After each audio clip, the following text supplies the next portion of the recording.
Here are the steps you need to know in order to use the iLab Studio podcast setup. Before beginning your podcast, make sure to turn on the Focusrite interface and the microphones. You can find the power button for the Focusrite on the back.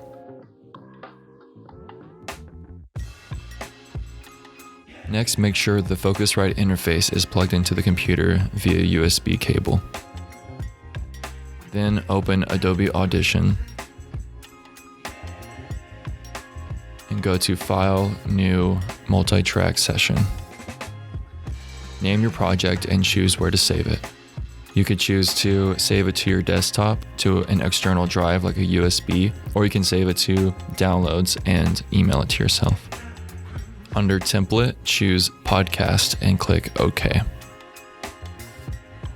Make sure host and interview are using the right inputs. You can do this by going to None and then clicking Mono and then the first one. The same is done with interview by clicking None, Mono, and 2.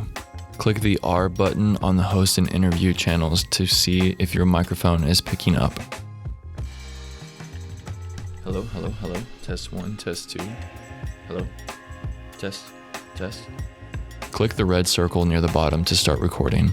Hello, this is a test podcast.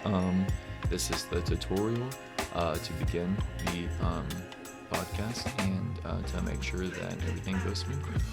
Once you are done recording, click the stop button to stop the recording. Export the finished recording into an MP4 file. Go to File, Export,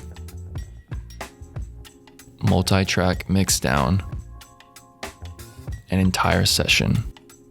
Title your finished recording and where to save it, then click OK. Your podcast recording is now saved as one file where both microphones are mixed together into one audio track.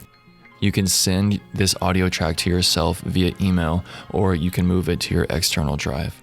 Thanks for using the iLab Studio.